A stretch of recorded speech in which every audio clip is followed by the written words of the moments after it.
lutamos tanto para realizar um sonho, em ter um carro equipado. E quando conseguimos, vem dizer que som automotivo é crime.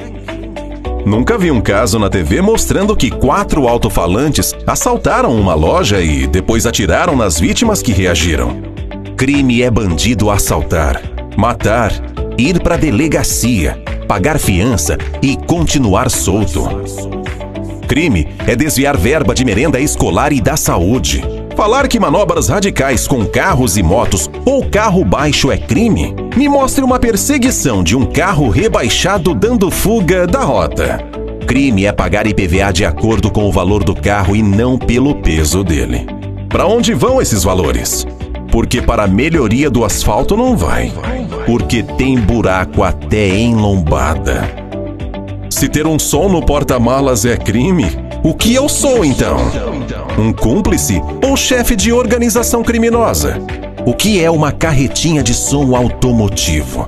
Uma facção ou uma quadrilha? Sim, tem que respeitar o sossego e descanso do próximo, mas tenho o direito também a desfrutar da minha vitória e conquista. Para alguns isso é besteira, mas para outros isso é um estilo de vida. Seja ele no som ou com um carro rebaixado com as rodas monstras. Querer mandar e mudar meus sonhos e estilo de vida? Ah, isso vocês nunca irão conseguir. As eleições estão chegando e está tudo certo. Trio elétrico liberado. Que lei é essa que é válida só para nós que não ocupamos cargos políticos? O que a gente luta é somente pelo espaço digno e apropriado. Galera, tá aí um sonho realizado para muita gente, para muitos jovens, e será exemplo para qualquer cidade que queira um lugar desse estabelecido, um lugar adequado completamente para quê? As pessoas não fazem na rua esse tipo de coisa. Vem aqui e faça dentro de um lugar apropriado, cheio de regras, cheio de coisa. O sonho se tornou realidade.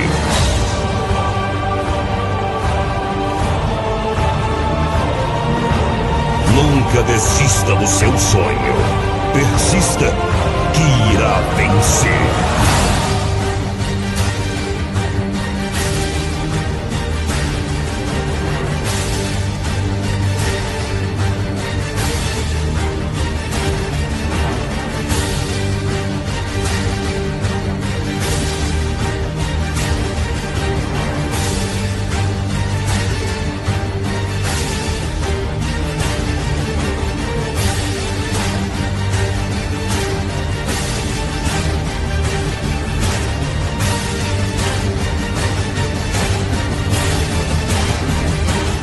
Som automotivo não é crime, é estilo de vida.